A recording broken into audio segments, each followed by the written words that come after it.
noite a todos, graça e paz. Eu tenho dois recadinhos antes da gente começar. O primeiro deles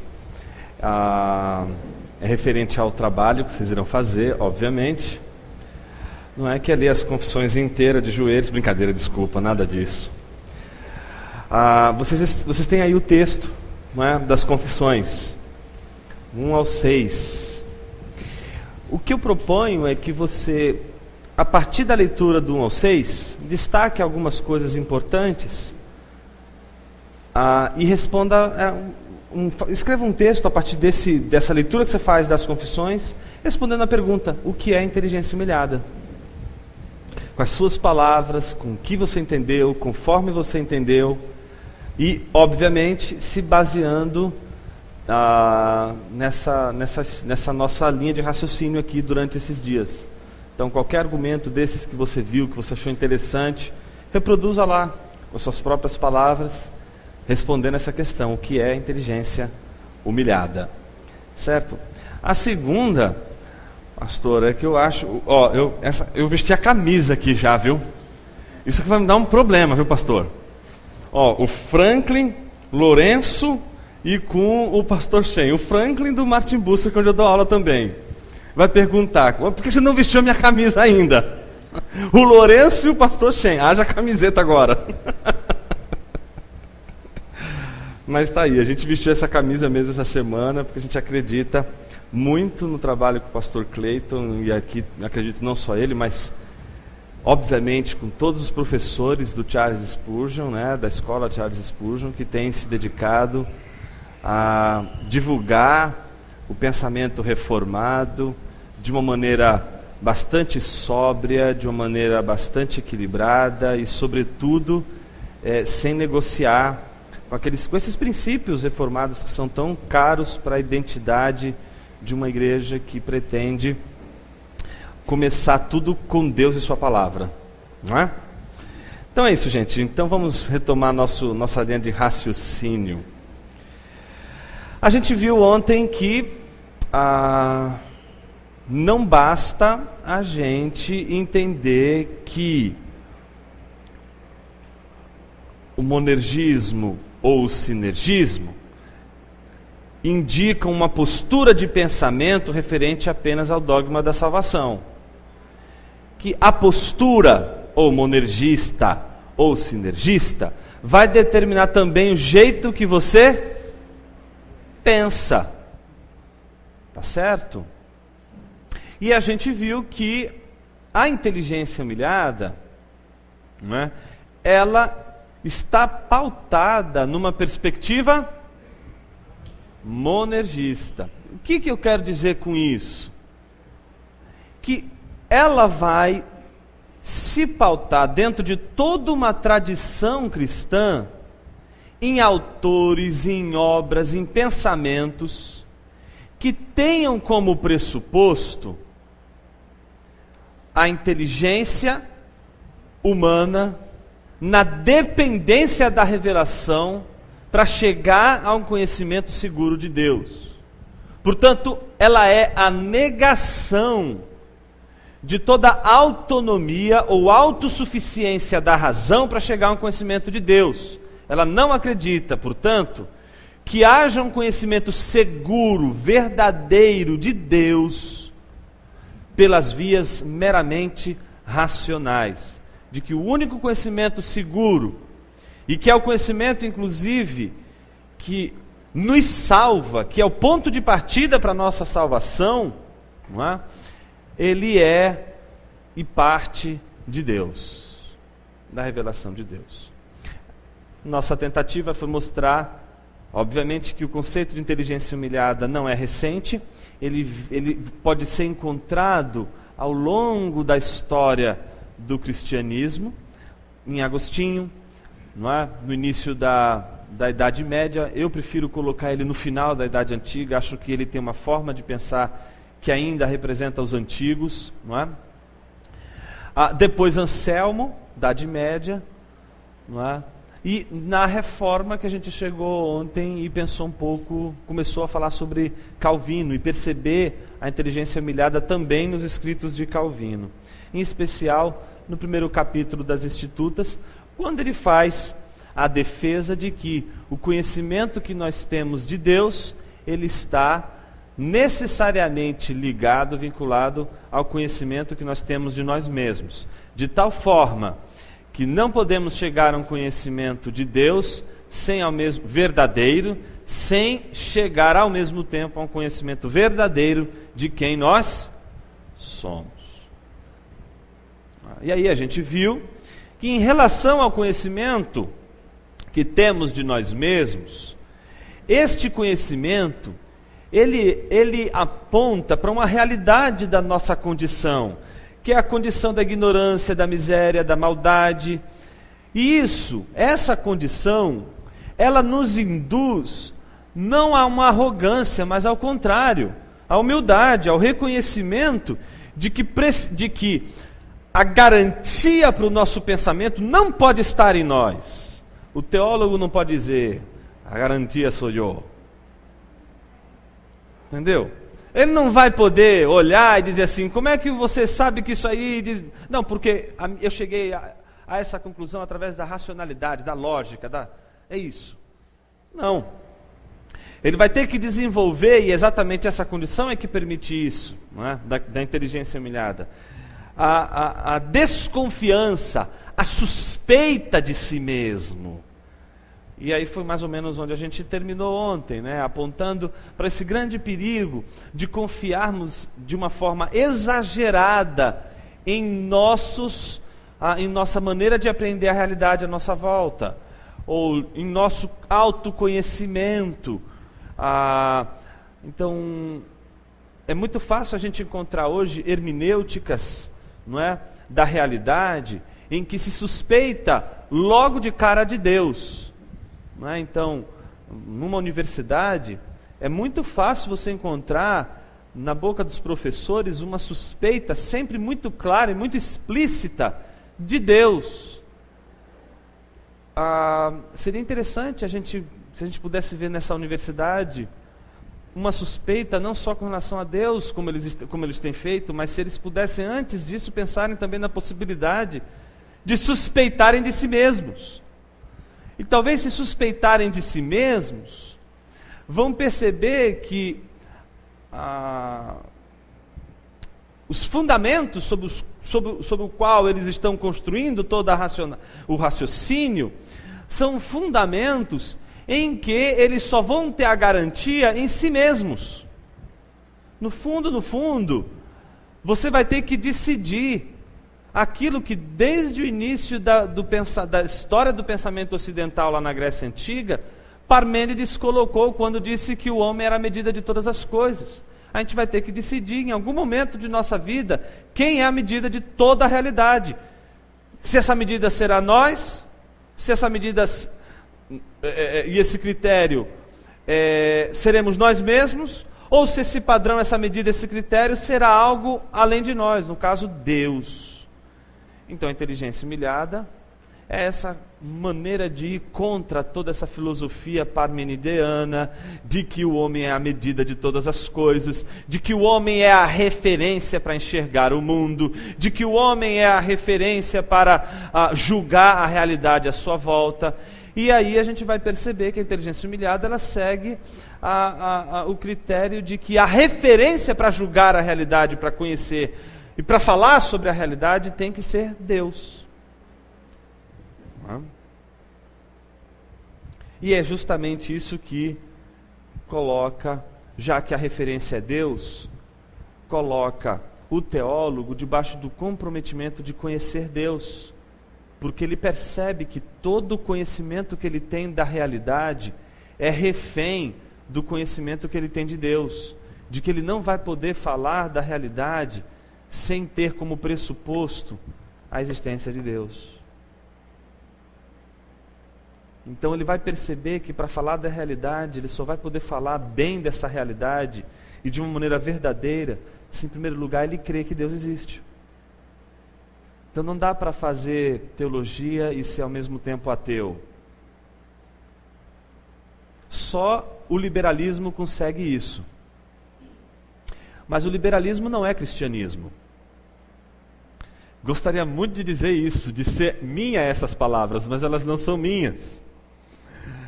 Eu estou copiando de um cara genial, obviamente de um livro que você não poderia passar dessa vida para outra sem ler, que se chama Cristianismo e Liberalismo, do Machen. Não é à toa que ele coloca cristianismo e liberalismo, porque ele não considera o liberalismo como uma corrente do cristianismo, já começa no título, já começa mostrando logo de cara que o liberalismo não é cristianismo, liberalismo é humanismo, liberalismo é ateísmo pragmático e mental, é o ateísmo no seu tour de force, na sua força total, na sua força plena. Então liberalismo é uma coisa, cristianismo é outra. Então, nesse sentido, quando a gente tem Deus como referência, e sua palavra como referência, não tem como a gente pensar a teologia a partir de nossas perspectivas, meramente de nossas perspectivas. Eu vou falar rapidamente agora, ainda pensando nisso aqui, porque é uma coisa que lá na frente a gente vai voltar, quando a gente for falar de Jonathan Edwards, mais para frente um pouquinho. Uma das coisas que marcaram a teologia liberal é o fato do sentimento humano, palavrinha Gefühl no alemão, desenvolvida por um teólogo alemão pietista, que é considerado o pai da teologia liberal, que é Friedrich Schleiermacher. Schleiermacher, ele era um teólogo liberal. E o que caracterizou o movimento e a mudança da teologia e do método teológico e da forma de pensar a teologia em Schleiermacher? O que caracterizou na teologia moderna essa mudança foi exatamente isso, não é? Já que eu não posso mais falar sobre Deus, porque Deus não é objeto do meu conhecimento, e ele tem diante dele Immanuel Kant, que escreve um tratado, esse você pode passar dessa vida para outra sem ler, tratado desse tamanho, alguns vão dizer aleluia, chamado Crítica da Razão Pura, para mostrar e para fazer a maior defesa da autonomia da razão humana já feita na história da humanidade. É Kant quem vai dizer que o homem e a razão possuem uma autonomia capaz de conhecer a verdade. Então, aquilo que o homem não pode conhecer, que ele não tem autonomia para conhecer, não é objeto de conhecimento, não deve ser, é objeto de fé, e portanto você é da ordem da esfera privada, diz respeito ao sujeito. Schleiermacher, Kant era pietista, Schleiermacher também era pietista, e ele adere a essa mesma forma de pensar e diz assim, bom, Deus está para além da minha percepção sensorial, eu não consigo enxergar Deus com meus olhos, eu não consigo apreender Deus pelos meus sentidos, Deus é uma coisa que eu não consigo apreender pelas condições, fundamentais da minha racionalidade, que seria a lógica, nem pela lógica eu consigo chegar a um conhecimento claro e evidente e necessário da existência de Deus. Então Deus é objeto de fé, não é objeto de conhecimento. Deus não pode ser conhecido. Daí surge uma corrente muito forte, obviamente vai ter um pouquinho, muito antes já vai ter resquícios disso, mas é depois de Kant que você vai ter um avanço muito mais forte dessa forma de pensar chamada agnosticismo. Já ouviu falar em agnosticismo? Quem já ouviu falar? Agnosticismo não é ateísmo. O ateu, ele prova que Deus não existe, ou tenta provar que Deus não existe. O agnóstico, ele diz, não dá nem para provar que existe, nem não dá para provar que não existe. Deus é uma coisa que eu não tenho como saber se ele existe ou não, porque ele está para além das minhas condições de apreensão e de conhecimento da realidade. Então Deus é objeto de revelação e objeto de fé. Deus, ou você crê ou você não crê, é uma questão de fé. Não é uma questão de racionalidade, não é uma questão de razão. Então Deus não pode ser conhecido pela razão. Schleiermacher, que é o pai da teologia liberal, vai concordar com Kant. E aí o que ele vai dizer? Olha para mim, preste atenção, não pisca. Ele vai transformar a teologia em antropologia. Teologia é o que, gente? Estudo de Deus. O que é antropologia? Estudo do homem. Então, em vez de se estudar o ser de Deus, conhecer a Deus, Schleiermacher vai mudar o método teológico e vai dizer, como eu não tenho como saber o ser de Deus, eu só posso saber o que eu sinto sobre Deus. E teologia vai ser isso. Teologia vai ser o estudo do que os homens percebem de Deus, ou do que os homens dizem perceber de Deus. Então a teologia deixa de olhar para Deus e tentar conhecer Deus, para se voltar para o homem, para o seu sentimento religioso, e estudar como ele enxerga Deus.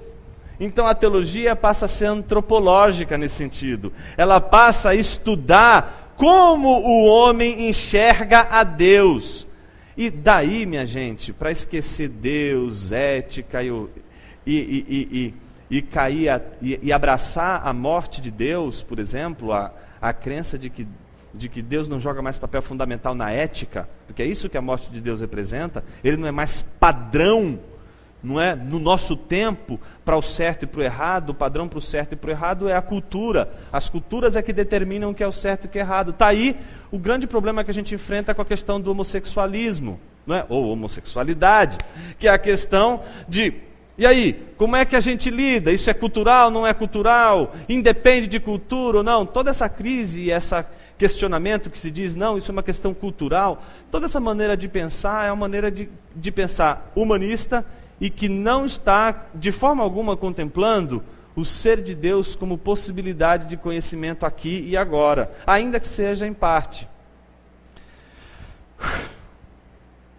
Vou voltar. Calvino, como Anselmo e como Agostinho, estão dizendo para a gente que o conhecimento é um conhecimento de Deus. Jamais é um conhecimento do que eu penso sobre Deus, do que eu sinto sobre Deus. Não é uma teologia do sentimento, não é uma teologia da experiência religiosa, é uma teologia de Deus. É um conhecimento de Deus. O teólogo diante de Deus, falando sobre Deus. Mas por que é possível fazer teologia em Calvino, Anselmo e Agostinho? Porque a razão não é autônoma. Porque a razão é humilhada. Todas as vezes que você entende que você só pode conhecer o que você pode conhecer, você está afirmando um princípio de autonomia da razão. Você está dizendo que você só vai aceitar como verdade aquilo que você pode conhecer pela razão.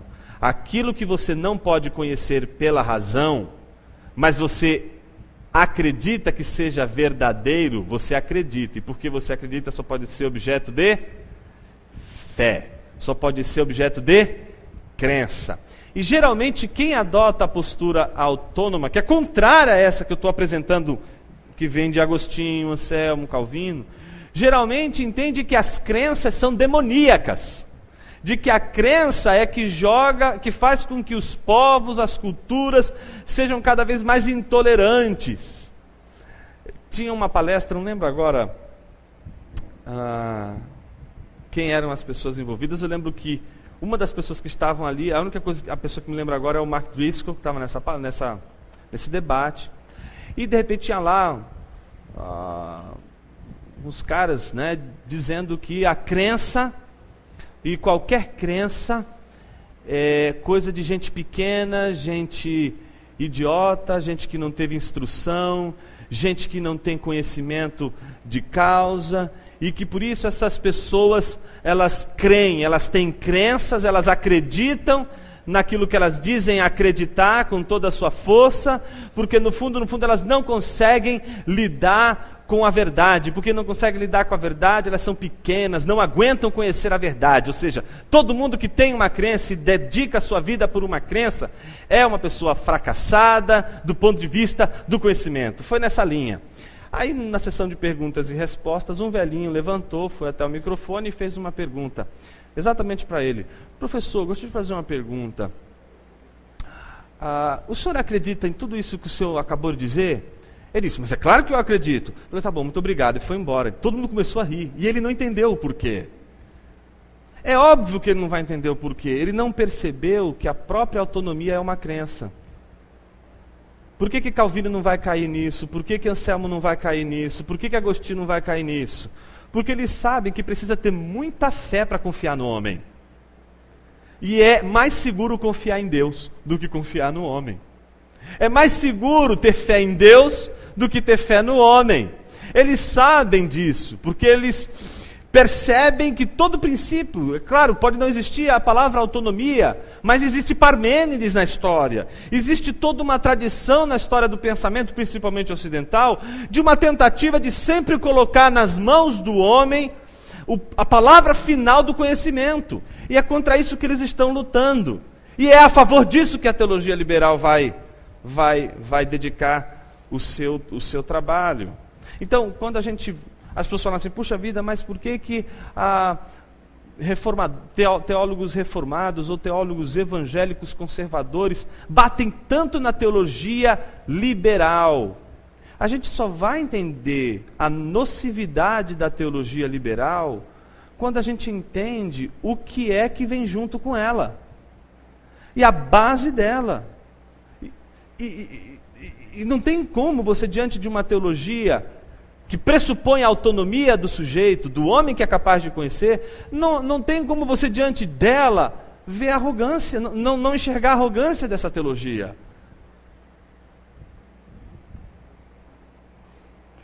Então, uma coisa é você construir todo o teu raciocínio sobre Deus diante dele e dizendo, Senhor, todo o meu conhecimento de Ti depende do que o Senhor fala do Senhor para mim através de Tua palavra e através das obras de Suas mãos.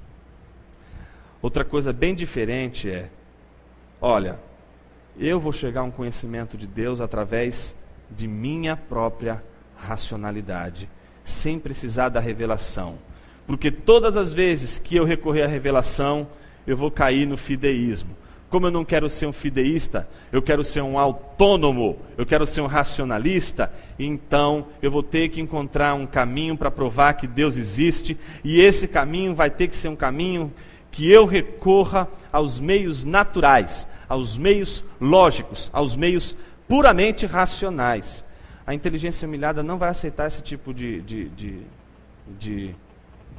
atitude. Por quê? Porque ela tem a palavra de Deus como fundamento principal e controlador de sua racionalidade. A palavra de Deus não destrói a nossa razão, gente. A palavra de Deus não representa a morte da razão. A palavra de Deus representa apenas que a razão precisa dela para conhecer aquilo que acalmará, que trará paz à razão, que fará a razão encontrar aquilo que a inquieta. Logo no início das Confissões, Agostinho diz lá, né? Fexte-nos ad te, fizeste-nos para ti, criaste-nos para ti, et inquietum est cor nostrum, e o nosso coração é inquieto, donec requiescat in te, enquanto este coração inquieto não repousa, não descansa em ti. Quando ele diz isso, ele está dizendo assim, gente, esse descanso do coração não é quando eu encontro Jesus, ou quando Jesus me encontra. Esse descanso do coração é quando a gente vê Deus face a face, quando a gente tem o conhecimento da realidade divina.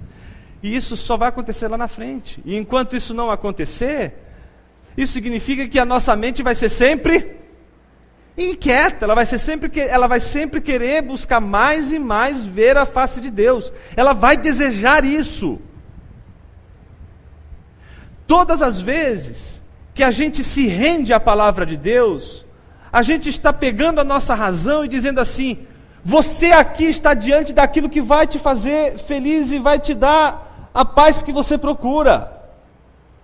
Todas as vezes que a gente pega a razão e tira ela de Deus e coloca em nós mesmos, a gente vai oferecer para a razão aquilo que não satisfaz a razão, nem a sua busca aqui, e jamais satisfará a sua busca acolá. Por isso a palavra de Deus, ela é o corte tanto para Agostinho, como para Anselmo, como para Calvino. A inteligência humilhada é aquela inteligência que não consegue pensar sem Bíblia. É isso que eu estou dizendo, e eu resumo tudo que eu disse até agora. Enquanto o pensador e o teólogo autônomo pensa só com a razão, esse é o fundamento do liberalismo, o teólogo humilhado é aquele que não pensa sem Bíblia. A lógica toda... Espera aí, isso que eu estou pensando é muito legal. Mas isso aqui tem respaldo bíblico? Isso aqui tem fundamentação bíblica? Isso aqui tem amparo na verdade das Escrituras? Obviamente que eu não estou falando aqui, gente, sobre tudo aquilo que a gente pode conhecer. A Bíblia não vai te dar respaldo para todas as realidades que estão à sua volta. É óbvio que eu estou falando aqui do conhecimento de Deus. Então o teólogo está interessado em conhecer Deus. Então tudo aquilo que ele pensa sobre Deus, ele tem que se submeter à Bíblia. Ele vai ter que humilhar a razão dele à palavra de Deus. Não tem como fugir disso. De alguma forma ou de outra, ele vai ter que olhar o que ele está dizendo sobre Deus, o discurso dele sobre Deus, e ver: isso que eu estou dizendo tem amparo na palavra de Deus? É fruto da palavra de Deus? Ou é fruto de minhas elucubrações, de minhas reflexões e de meus devaneios? Então, nesse sentido, o teólogo humilhado, ele não pode pensar e não consegue, por isso ele não pode ser autônomo, ele não consegue pensar sozinho. Quando o sujeito não aguenta mais o patrão, como é que ele diz? Ah, não quero mais trabalhar para ninguém, agora eu quero ser autônomo, vou ser taxista. O cara vai lá, não, agora é isso, porque eu não aguento mais.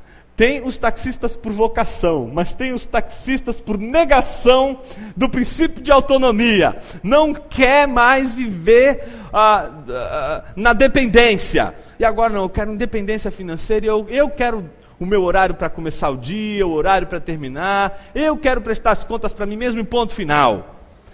Esse desejo é o desejo por autonomia.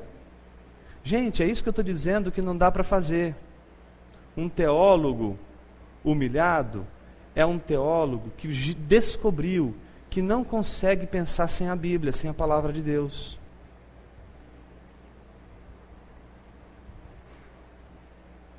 Então, está entendendo por que o teólogo não pode esquecer da Bíblia?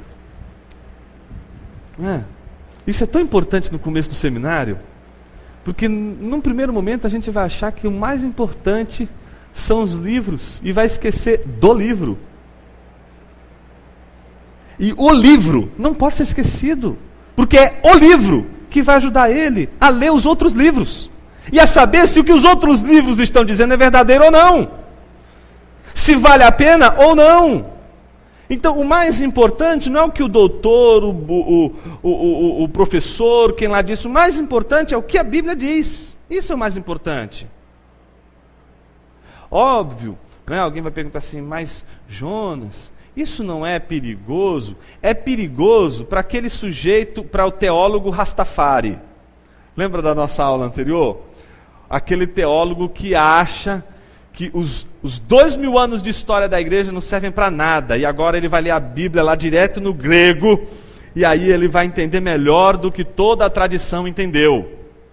É óbvio que eu não estou dizendo isso. É óbvio que eu não estou dizendo que o teólogo o teólogo humilhado tenha que se privar da tradição. Não, não é isso que eu estou dizendo. Em nenhum momento afirmar a supremacia das Escrituras significa ou implica a desconsideração da tradição. Afirmar a supremacia é dizer o seguinte: olha, a tradição está aqui, a Escritura está aqui, mas a tradição está aqui, ela existe, ela deve ser estudada e deve ser conhecida. E ela ajuda, muitas vezes, a gente não incorrer em determinados erros, em determinadas falhas. Às vezes, ajuda a gente a recuperar uma tradição perdida. E talvez seja isso que eu esteja fazendo comigo e com você durante esses dias. Olhando para a história para tentar recuperar uma tradição que se perdeu.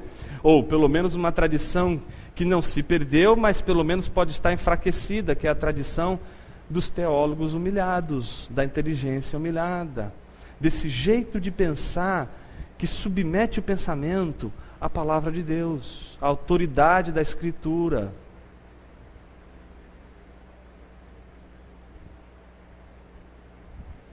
A palavra de Deus é semelhante ao sol. Não é legal isso? Ilumina todos a quem é pregada.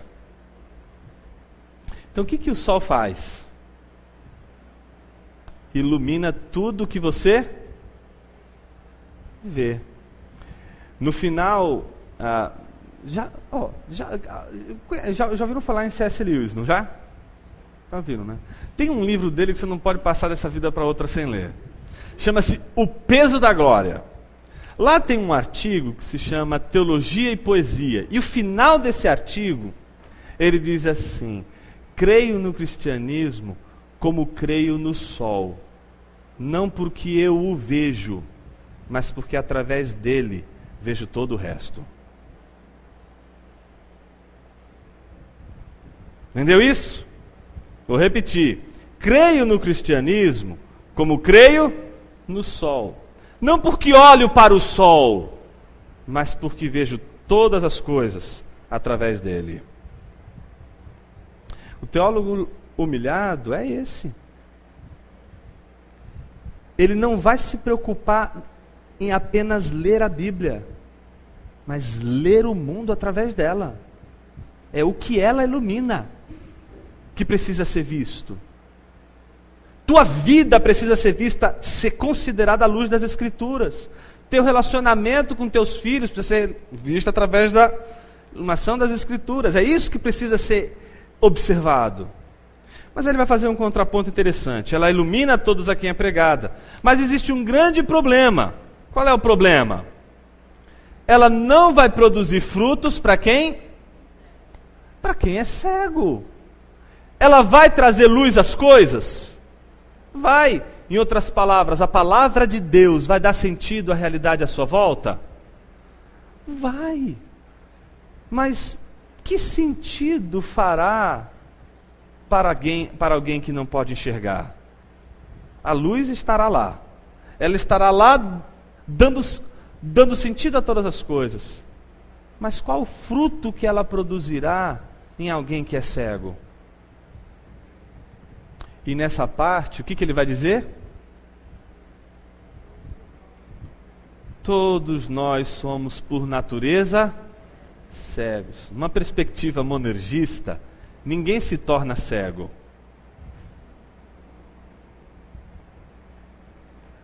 As pessoas deixam de ser cegas. Todos são cegos. O que acontece é que alguns passam a enxergar. Então, por natureza, a nossa natureza é a natureza da cegueira. A luz está aqui? Está. Mas eu consigo enxergar se eu sou cego? Não. Então, essa metáfora, gente, é a chamada metáfora da iluminação. Uma pessoa, ela pode estudar a Bíblia sem nenhuma iluminação. Cega. Ela pode conhecer o texto no grego, no hebraico, e conhecer manuscritologia e saber todas as variantes textuais, e não somente as variantes textuais, mas saber identificar onde está cada papiro referente a cada variante em seu respectivo museu. Pode saber tudo isso. Pode conhecer absurdamente arqueologia. E ainda assim, ser cega. Pessoas cegas podem ler a Bíblia. Isso é um paradoxo. Aparentemente paradoxal. Pessoas cegas podem ler a Bíblia. Mas qual é a diferença de ler a Bíblia sendo curado da cegueira?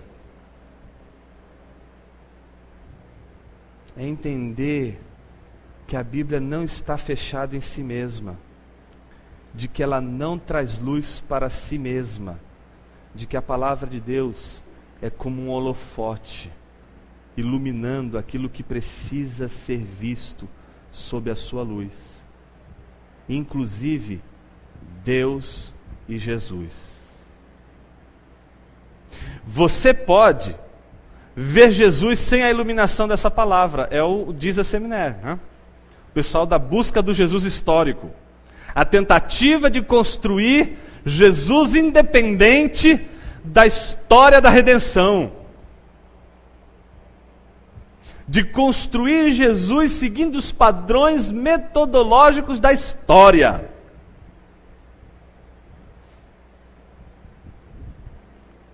Mas entender a Bíblia como um holofote é entender que ela não pode trazer luz para si mesma.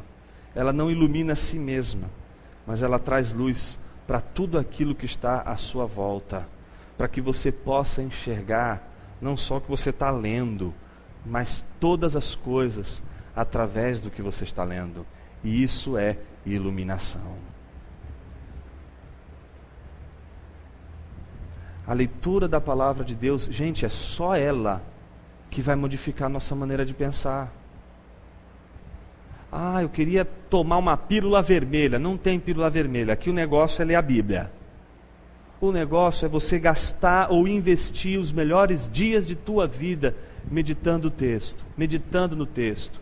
E aí tem duas maneiras de você meditar no texto: de uma maneira arrogante ou de uma maneira humilde. De uma maneira arrogante é olhar para o texto tentando meramente trazer informações sobre o texto e buscar informações sobre ele, como se ele não pudesse dizer absolutamente nada para você, sobre sua vida, sobre sua realidade, sobre o seu dia. Fazer um estudo meramente histórico, como se ela não fosse relevante hoje, como se ela só tivesse relevância lá no passado. E ela só vai ter relevância hoje se a gente alegorizar a Bíblia. Se a gente transformar a Bíblia em historinhas em que a gente tira princípios de interpretação existencial.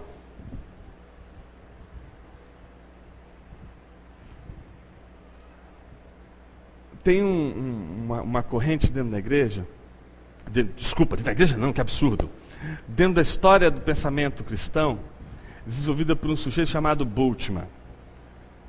E ele inventou uma teoria chamada desmitologização. E ele inventou essa teoria justamente para dizer o seguinte: olha, o texto está aí, o homem moderno não consegue acreditar nele, porque o princípio de razão, suficiência e de autonomia da razão não aceita essa coisa de homem andar sobre as águas, essa coisa toda, isso aí, o que não pode ser repetido na experiência, o homem de hoje não pode aceitar como verdadeiro. Então vamos ver isso como um mito. E como é que a gente vai fazer? A gente vai, do mito, desmitologizar ele. Vai tirar do mito um sentido existencial para a vida. E aí a gente estuda isso no seminário, e vê isso no seminário e fala assim, puxa vida, e os professores, se é um seminário bom, vão criticar. Vão fazer a crítica para esse tipo de pensamento. E a gente pensa que esse tipo de pensamento só opera no contexto da teologia, no contexto dos seminários liberais. Eu vou fazer uma mini pregação liberal aqui, viu, pastor? De 15 minutos. Não se assuste se você já encontrar ela na TV. O sujeito chega assim e diz assim, pega aquela passagem lá de Jesus andando sobre as águas. Lembra? Jesus andou sobre as águas? E aí o sujeito começa assim, o sermão dele começa mais ou menos assim: irmãos, imaginem o cenário, Jesus andando por sobre as águas, os discípulos no barquinho, remando, não é, contra uma tempestade, um mar revolto, que joga o barquinho de um lado para o outro, faz a gente se sentir como que nadando contra a correnteza e contra o vento contrário. Irmãos, não é assim a nossa vida. Nós às vezes não nos sentimos como alguém num barquinho, neste mundo que a gente vive, sendo jogado de um lado para o outro, e como não bastasse o mar revolto, parece que as coisas nos empurram de uma forma contrária, e é como se estivéssemos nadando contra o vento, e a gente é arrastado por essa tempestade da vida. Não é assim na nossa vida, meus irmãos. Quantos e quantos de nós não estamos passando por situações difíceis em nossa vida, e nós não nos sentimos como aqueles discípulos no barquinho, sendo jogados de um lado para o outro. É nessa hora, meus irmãos, que a gente precisa de Deus, de que Deus apareça no meio de nossa tempestade. E então, meus irmãos, o texto bíblico diz que Deus apareceu, era Jesus, andando por sobre as águas. Assim é na nossa vida, meus irmãos. A gente está ali, andando no barquinho, sendo jogado de um lado para o outro, e é exatamente nos momentos mais difíceis de nossa vida, o sujeito faz uma mãozinha assim, que Ele aparece no meio da tempestade. Agora imagina, irmão, que nesse momento em que a gente está no meio dessa tempestade, que Deus aparece, a gente não tem como reconhecê-lo. Ele aparece sempre de uma forma que a gente não consegue apreendê-lo no primeiro momento. Veja só, quando Ele aparece andando por sobre as águas, os discípulos ficam com medo, e Pedro faz a pergunta: sim, quem está aí? E aí Pedro escuta a voz daquele que anda por sobre as águas e que não diz, sou Jesus, mas diz, eu sou. Aí o cabra já vai lá para Êxodo, lembra lá de Moisés, o eu sou, eu vou pular essa parte, e volta e diz assim. Então é assim, meus irmãos. Quando ele diz eu sou, ele não diz que é Jesus de Nazaré, ele diz apenas eu sou, mas Pedro conhecia a voz de Jesus, e porque reconheceu a voz de Jesus, ele disse, se tu és o Cristo, manda-me ter contigo por sobre as águas. E é assim na nossa vida, meus irmãos. Deus aparece, e é somente na palavra dEle, ouvindo a voz dEle, que a gente vai conseguir atravessar esse momento de dor, e de tristeza, e de angústia que a gente está vivendo. Mas acontece que no meio da tempestade, é o meio onde Deus nos lança grandes desafios. E o desafio vem de Jesus, quando olha para Pedro e diz, então vem. E aquele homem de fé sai de todo aquele barquinho que é o seu ponto de apoio, que é a sua segurança, e passa agora a andar sob a voz de Deus e sob a fé. E aí ele começa a andar por sobre as águas. Meus irmãos, as águas continuam agitadas, o vento continua contrário, mas ele está ali, andando por sobre as águas. É assim a nossa vida. Eu quero convidar você nessa noite a sair do teu barquinho e andar por sobre as águas e ter um encontro real com Jesus. E aí, mas pode acontecer, meus irmãos, que no meio do caminho você duvide, porque é do coração do homem duvidar. E aí você olha para o barco, olha para Jesus e vê que a distância é a mesma, e aí você começa a afundar. Mas aquele que ouviu a voz de Deus no meio da tempestade e obedeceu a voz de Deus, meus irmãos, aquele que obedece à voz de Deus é salvo por Ele mesmo quando duvida. E aí que Jesus aparece e carrega Pedro e leva ele de novamente para o barquinho. Meus irmãos, as nossas vidas são assim. Do barquinho por sobre as águas, e das águas para o barquinho.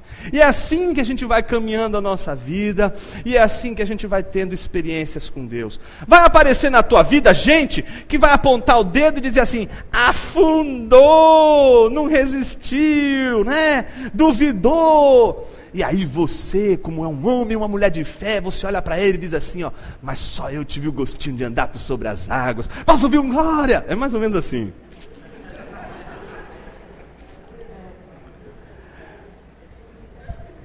Eu contei uma vez assim para uma turma, para exemplificar o que é uma pregação bultmanniana. E ele falou assim, professor, eu fiquei até arrepiado. Aí você olha para uma mensagem como essa, você fala assim, mas Jonas, ela tem coisas que são tão assim, parece que são verdadeiras, não é? Coisas que você vai falando ali e fala, puxa, Dá vontade de falar, que bênção, eu precisava ouvir isso hoje. Mas qual é o problema? O problema é que o sujeito não acredita que Jesus andou por sobre as águas, não acredita que aquela tempestade aconteceu, e ele, porque não consegue acreditar naquilo, ele transforma o fato histórico numa parábola, numa alegoria. Ele alegorizou um fato histórico. Ele transformou um fato que aconteceu em uma historinha. Entendeu o que eu estou dizendo? O sujeito não consegue acreditar para valer na história do que aconteceu. E porque ele não consegue acreditar naquilo, ele transforma aquilo numa história e tenta dessa história tirar ensinos para a vida. Por isso, não se assuste se você ouvir a pregação de um liberal e você ouvindo a pregação dele falar assim, puxa, tem coisas interessantes aí. O problema, gente, é que junto com verdades e com princípios que são plausíveis, existe um fundamento que não permite o sujeito acreditar naquilo que ele está pregando.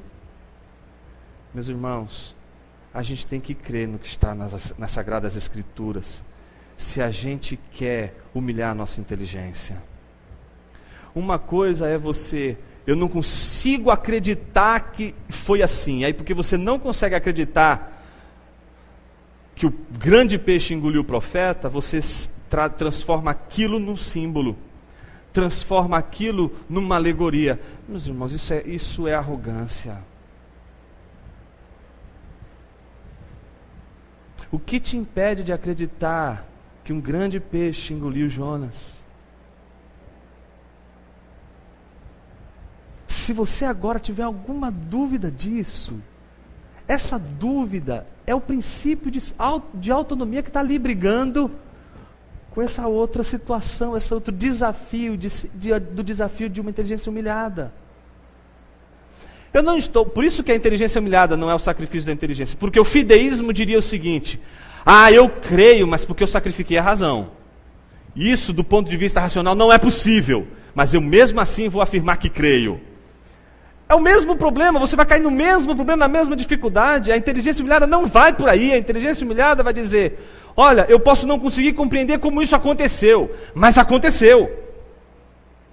Eu não sei te explicar como que foi o nascimento virginal de Cristo, mas ele aconteceu, ele é real. Não é mito, não é algo. Está entendendo o que eu estou dizendo? A inteligência humilhada vai colocar você diante de uma autoridade. Essa autoridade é a palavra de Deus. E aí, ou você reconhece a supremacia, a autoridade, a infalibilidade dela, ou então a gente vai ter um outro critério que vai ter que ser maior do que ela. E esse critério que vai ser maior do que ela, se for a razão, vai ser infinitamente menor do que ela. Embora você ache que seja maior.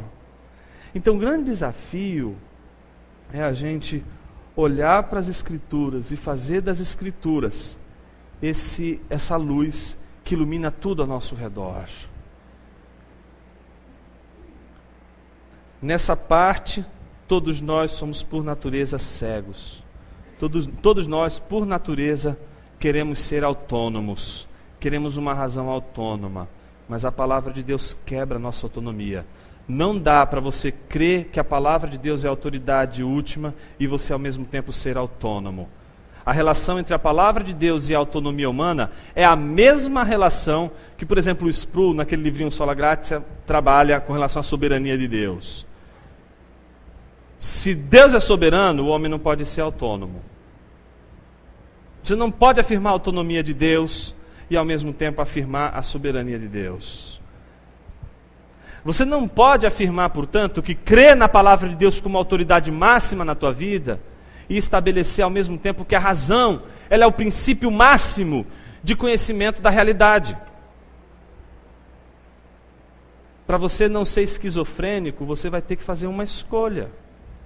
A escolha da tua hermenêutica, a escolha da teologia, a grande escolha da tua vida. E essa grande escolha, meus irmãos, ela não surge de você. Porque todos por natureza são cegos. Essa escolha só é possível para aqueles que têm os seus olhos abertos. Não tem como alguém desejar que a palavra de Deus, portanto, seja a autoridade última, se em primeiro lugar essa escolha não for capacitada e possibilitada única e exclusivamente pela graça de Deus. No fundo, a gente escolhe aquilo que a graça de Deus nos oferece. E aí, por isso a gente não pode resistir a ela. Entendeu isso? Por isso não pode penetrar em nossa mente, a não ser pelo acesso que lhe dá o Espírito, esse mestre interior com sua iluminação. Então não adianta o sujeito ir lá e ficar estudando a Bíblia e tentar, eu não consigo acreditar nisso, eu vou inventar um sentido, uma analogia disso aqui que vai ser melhor. Não. Mas para acreditar no texto e para pensá-lo de uma maneira humilhada e humilde, a gente vai ter que contar com o testemunho interno do Espírito. A gente vai ter que contar com a ação do Espírito Santo. Ele vai ter que estar presente em nossas leituras, para que a gente possa ler a Bíblia corretamente. Amém? Somos obrigados a olhar para cima, não só para que em jejum e famintos busquemos o que nos falta, mas também para, despertados pelo temor, aprendermos a humildade. Então, o teólogo, quando tem a palavra de Deus como critério de seu pensamento, ele dá o primeiro passo para aprender a humildade. A humildade do pensamento do teólogo depende do quanto a sua mente é cativa da palavra de Deus. Um outro teólogo, mais perto da gente, mais perto principalmente de alguns, do século XX, holandês, chamado Herman Doivre, escreveu uma coisa muito interessante sobre o conhecimento de Deus. Ele diz assim: o verdadeiro conhecimento de Deus e de nós mesmos, está lembrando de quem aqui? Calvino, né? Agostinho, Anselmo, ultrapassa todo pensamento teórico. Esse conhecimento não pode ser objeto teórico, seja de uma teologia dogmática, seja de uma filosofia cristã. Ele pode apenas ser adquirido pela operação da palavra de Deus e do Espírito Santo no coração, ou seja, na raiz e centro religioso de nossa existência e experiência humanas em sua inteireza. Então, eu não posso escolher deixar de ser cego. Eu preciso da operação do Espírito de Deus que me livra da cegueira para que eu possa enxergar a palavra de Deus e optar pela vontade de Deus. Ninguém escolhe a vontade de Deus sem antes ter a libertação para fazer a vontade de Deus. E para não somente fazer a vontade de Deus, mas para enxergar e compreender qual é a boa, perfeita e agradável vontade de Deus.